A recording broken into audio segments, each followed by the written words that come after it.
This time on Poll Hub, the 10th anniversary of the horrific mass shooting in Sandy Hook, Connecticut is on December 14th. The people of the town have noted prior anniversaries quietly, and that is expected again. But 10 years on, we wanted to see what, if anything, had changed in policy, in public opinion, in the number of additional shootings. Then the pandemic sparked a mass early retirement party for many older Americans, and that could be very problematic. Maybe not for them, but certainly for everybody else. We're going to explain, and we end with a very final end: extinction. Not us. It's a poll question we would never have thought to ask. Intrigued? Stick around. And hi, everybody. Welcome to Poll Hub. I'm JD Dapper. I'm Mary Griffith. And I'm Lee Marengoff.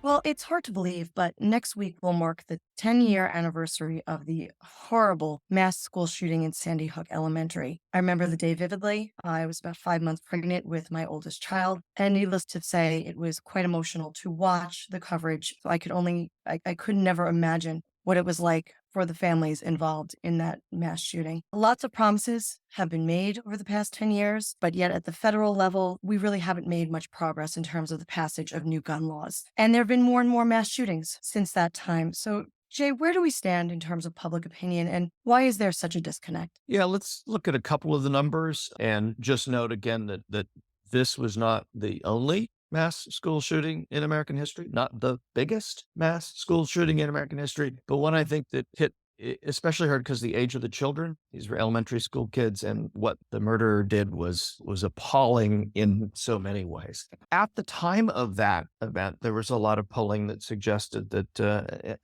and this has happened after other mass shootings, that a majority of Americans are supportive of further restrictions on guns. And that tends to fade as the memory of a shooting fades. So let's look at a couple of the numbers. According to Gallup, the majority of Americans have supported some stricter gun laws since 1990. They've been polling this almost every year. A very long trend, and trend is always good data to look at in our business.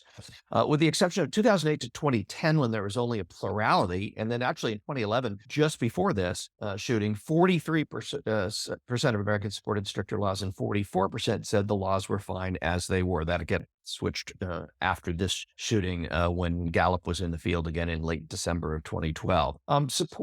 So there's an interesting question, though, about assault weapons, which is one of the things that comes up because the assault weapon was used in this shooting in Sandy Hook. And a lot of it comes down to the way the question is asked. Gallup asked the question, do you support a law to make manufacture or possession of assault weapons illegal? They asked that for a long time, and it fluctuated. But even after Sandy Hook, that question, 51% of Americans told Gallup they were against that. They were against that law to do that. When they asked it differently, though, and then when Pew has asked it differently, very different results. So Pew, for instance, is asked in 2017, last asked in 2021, do you support various restrictions and regulations on guns? And they asked, do you support banning high-capacity ammunition magazines holding more than 10 rounds? 83% of Democrats, 64% of Americans. Let's not break it down by politics. 64% of Americans said yes on that. Ban assault-style weapons? 63% said, yes, we support that. So I think part of this is the way that it's framed. Part of it is that our memories fade. And part of it is what happened after Sandy Hook.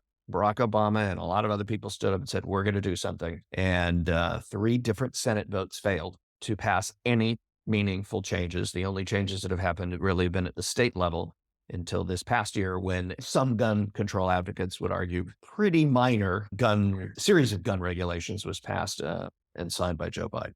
Lee, you know, having looked at these, we've been polling these questions for decades, that I hate to say it, it's a broken record. It's a broken record. No, it's awful. And we all have our place that we can connect to this, like other tragedies in American history, whether it's, for older folks, the assassination of President Kennedy, Robert Kennedy, Martin Luther King, or 9/11. And certainly this, constant, it seems almost daily at times, mass shootings, which very often don't get even a lot of coverage because they're not, I can't even say this, but they're not unusual mass shootings.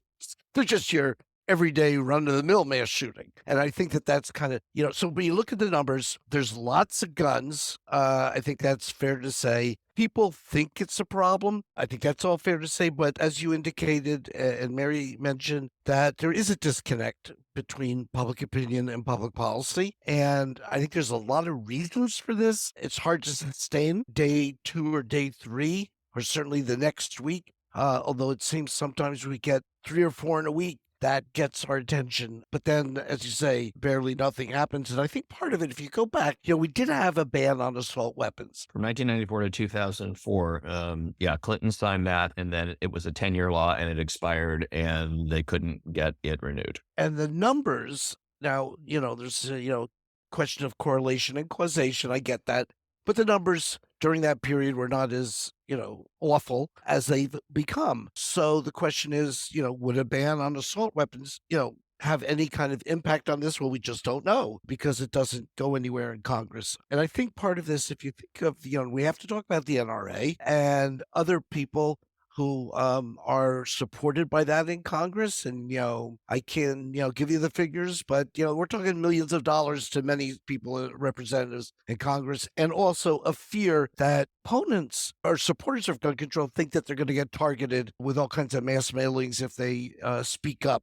So the noise comes from the NRA side. It's harder to break through on the gun control side, but, the NRA really changed its strategy.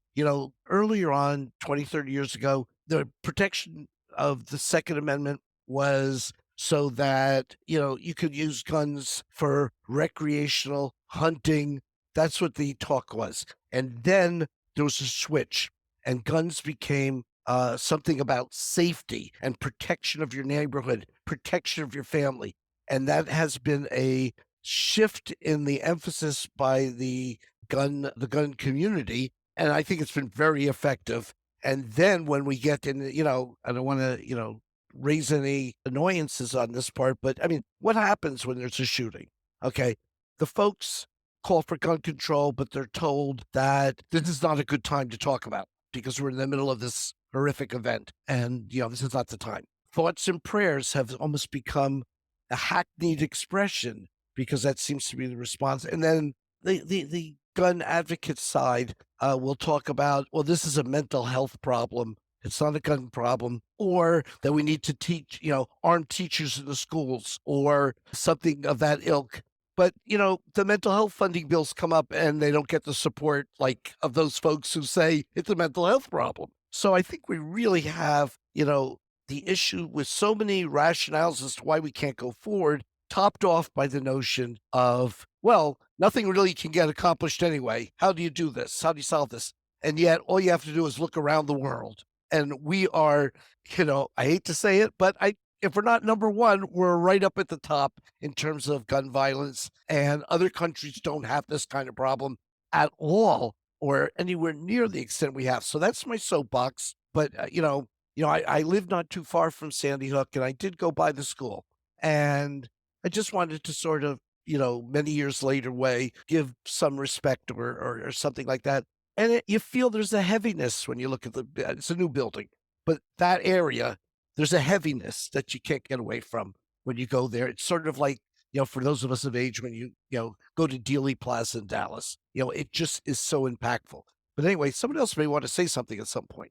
I think what was interesting after the shooting in Parkland at Marjorie Stoneman Douglas High School in 2018 is that there was this sense that because so many of the students were speaking out, that perhaps this might have a profound change in terms of policy. We polled after that horrible event, and in April of 2018, we found that nearly 8 in 10 Americans thought that the students' activism would have either a major or minor impact in terms of gun reform. But yet, 10 months later, in February 2019, that number was down to fewer than or less than 2/3 of Americans. So I think it really does harken back to what Lee was talking about, that, when we are going through as a nation these mass shootings, we take a pause and then there's a reaction, and then things tend to settle down because it's no longer in the headlines. Just on a very personal side of things, I remember with my kids in preschool having lockdown drills. And, with COVID, they were out of out of school for a bit, and my boys had just had another lockdown drill recently at the school. Parents were notified. But when you get that email, even just saying that it's a drill, you have this fear. And as a parent, you wonder, what are they thinking? What are they feeling as they're going through even just this drill? And then you think about, well, what, God forbid, this were a real situation. I wouldn't want to imagine what they're thinking or what they're feeling. And I just ask, at what cost?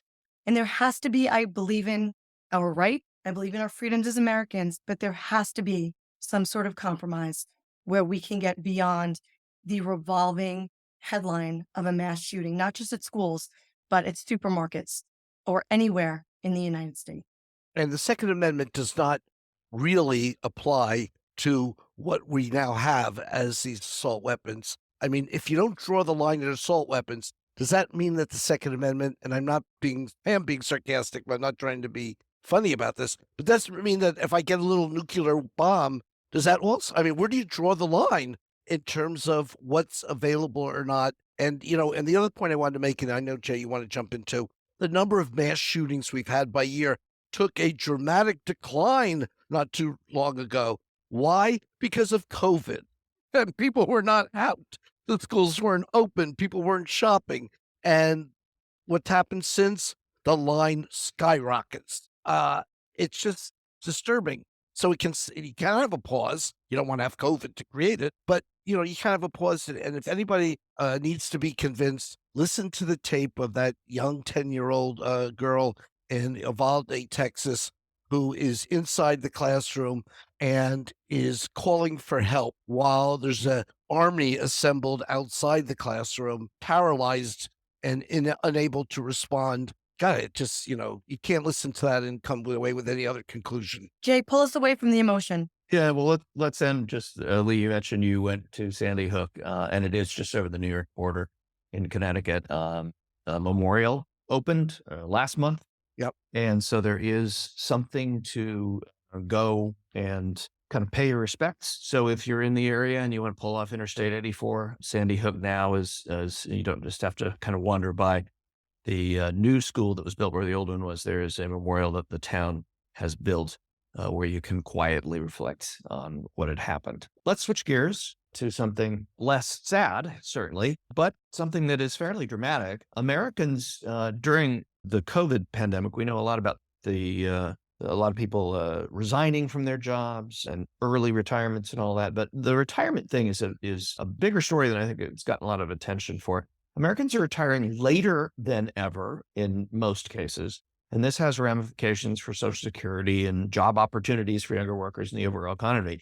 But during COVID, it wasn't later, it was earlier. A lot of older Americans left the job market early during COVID for a variety of reasons. And now there's a fair number of economists saying, well, we better get them back because there's a big impact. Mary, run through some of the numbers here in terms of a couple of polls. There was a Gallup poll this summer and also a poll that Fidelity Investments did in August 2022 this summer that kind of paints the picture of where we are as a country as people retire. And then we should probably leave some room for the retiree, but not retiree. Not quite, not quite, not quite, not quite. Called the All right, Social Security recipient. How's There that? you go. There you go. Happy to take you through the numbers, Jay. So according to a July 2022 Gallup poll, that's the recent poll, we're looking at non-retirees. The expected average retirement age is now 66, as opposed to 60 in 1995. Average retirement age among retirees is up to 61 from 57 in the 1990s. And the percentage of adults aged 55 to 74 who are retired is declining, as Jay, you pointed out. You also mentioned that Fidelity poll from August of 2022.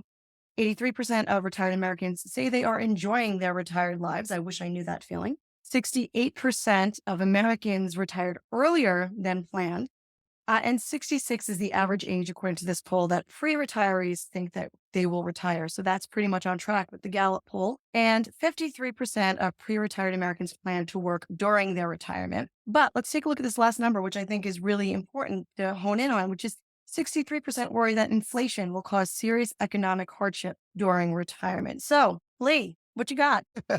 Well, I have well past what used to be the retirement age, and certainly well past the current expected retirement age. And I did find interesting in the data, the Fidelity poll, that 53% of pre-retired Americans plan to work during the retirement, which may be related to the notion of there may be some economic hardship during that time. And I think that, I wanted to comment, it was interesting in the changing perceptions of aging and all that. But David Gergen, the wonderful political analyst, was on campus a couple weeks back, and he's, I believe, around 80, or maybe, I'm not sure, maybe a little bit older. But in any case, he sort of jokingly said that regarding aging and work, that 50 is the new 60, 60 is the new 70, but 80 is 80. So the question is, for myself personally, I can't think of doing anything other than what I'm doing because my avocation and vocation are the same. So at least people now ideally care a little bit about what I have to say, or I have a forum, at least a soapbox to do that. So that's good. I'm surrounded by younger staff who started out in their 20s, and many are now in their 30s, and some of them have now made it into their 40s. But you're not catching up for those who are. So I think it's an interest. Look, we had a serious problem with COVID and what that's done with changing lifestyles and, what the younger generation is now feeling about work. And I know even from our classes, it had two reactions. One reaction was, I'm not going to worry about work as much because I need to enjoy myself because you never know when the COVID, hits again or something else. The economic dislocation of the jobs going away and say, I really better get my career in line because you don't know when you need the extra resources to get through things. So, I think we're in a period of flux and transition. We already were with, consultants and the economic workforce So modes changing. So the macro issue here is that we're not growing as in the Western world in general. Western industrialized democracies are not growing. Even China is not growing. And so as an aging population that needs to be supported by working people, there's fewer working people to support us as we age into retirement. But if retirees work longer, then that can extend that. So there's a lot of stuff at play here. One question I have for you though, Lee, is that you are not retired. Your wife is retired. How does that work? Is she, happy in retirement? Does she think, well, I mean, I couldn't stay work? That wouldn't have been a bad thing to stay working. And other folks that are in this age group Yeah. where normally everybody be retired, and it's not the case in a lot of Yeah, cases so, anymore. some of our friends have, and some of our friends haven't. I think in Nancy's case, there's an occasional ambivalence. She worked as, her career was in social work. I think she would like to find outlets that, can involve her, in a societally contributing way, but she does enjoy the opportunity to garden. She does enjoy the opportunity to cook.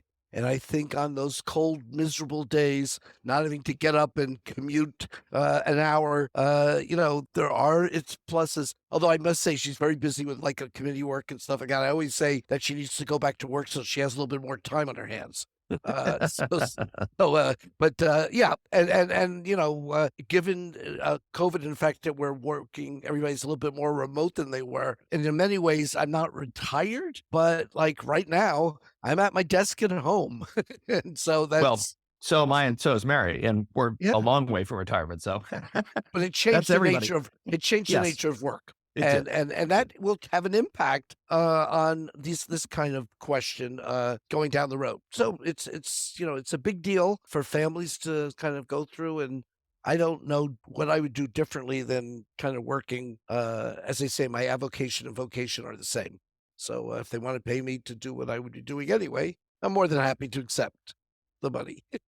And hence we find ourselves in this position. Hey, so Lee, we are talking about retiring. The ultimate retirement, I would think, might be described as extinction. I don't know. Maybe is that too far? But I was that's going to our do that. I so-called was fun going to do fact. that segue, but I thought it was Okay. hard.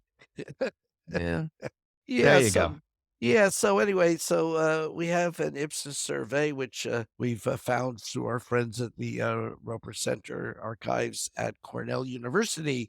And the question has been asked, if it was possible to bring back an extinct species, which of the following animals would you want to bring back? And number one on the list is a giant tortoise. who, every now and then I just saw there's a huge turtle. I don't know if it would qualify as this, but like 180 years old, which talk about collecting Social Security. Not joke, just kidding. But the one I find interesting in the list, and there's all kinds of things: white rhinoceros, dodo birds, Tasmanian tigers, saber-toothed tigers. Most of them get double digits. These were, I guess, not your average household pet, but you certainly, I guess people find it interesting given all the movies and that glorify this. But 12% would like to bring back dinosaurs. Like, really? What do you guys think? Mary, I know where you're going. Just go. Shake your head. I know where you stand on dinosaurs. Tell us. Yes, well, dinosaurs, not a fan. In fact, my boys had to do a research project on dinosaurs, and it killed me to help them with their research. But when I looked at this question originally, I was just completely turned off, and I'm among the 30% that say that I wouldn't want to bring back any of these species. Then I said, you know what? Maybe that was my knee-jerk reaction. Let me Google these species and see, maybe I'd have a change of heart. Nope, did not have a change of heart. And I think that Why wouldn't you want to bring back a giant tortoise? giant tortoise, I think, would be the most acceptable, but you have to think about the size of these animals as well. I mean, look, I live in Queens. I don't have a big enough backyard probably for any of these to just, come by and say No, hi. I think a dodo bird. Maybe a dodo bird. But Yeah, still. most of these are giant. You're right. So how about you, Jay? Enough about me. I was actually somewhat surprised that 30% wouldn't bring back any species because, like, giant tortoise and dodo birds seem fairly harmless. I get, dinosaurs and mastodons and saber-toothed tigers. I mean, or Tasmanian tigers. I mean, that would be really cool. Those are actually very cool, and they were extinct in the fairly recent past. They're not, 100 million years or whatever. So I don't know. I mean, I think, the rate of extinctions is accelerating, and most of the extinctions on the planet are tiny little things, or insects, or tiny little animals. And certainly people who study these things, this would not be a fun fact for them, the rate of extinction, because especially in the oceans, the rate of extinction is a harbinger, they believe, to very, very, very terrible things. So, and at some point, there's just no way around it. We will be extinct. And so this is a question that future pollsters might ask whoever survives our extinction. Would you bring back humans? And my guess is at least 30% would say, nope. You're implying that when humans are extinct, pollsters are going to still be around. Well, they will be. They'll be questions. So well, I because think that, when we're extinct, cockroaches will certainly survive, and I'm sure a few other things. And there will be cockroach pollsters. They will have no gained the doubt about it. intelligence to do surveys. Yeah, I believe so. it's these things are troublesome enough, and it's not just a space issue. I mean, do you really want to go out in your front yard on a nice cold wintry morning and spot a dinosaur across the street? I mean, no. If you go to the Museum of Natural History, you're going to see that these guys are not household pets. Having said that, I assume if there was some folks of this type who were brought back to existence, they wouldn't necessarily be roaming the neighborhood. And I would say also, on a serious note, that 60 Minutes had a piece this past weekend on a lot of threatened animals and whatever in Africa, and how some things are being restored through efforts. So you can reduce things. You can reverse this when it comes to, wildlife that we want to see continue on the planet. But then again, not to beat an old horse here, no pun intended, but you have to. Glad Barb's not here. Yeah, you have to worry about, some of the poaching and animals and hunting and all those kinds of things. We promise next week to have some lighter, more filled fun topics. Oh yeah, we got a holiday one. We have a good holiday one lined up already. Yeah. Okay, good. Yeah. Okay, well, we'll look forward to that. No more gloom and doom.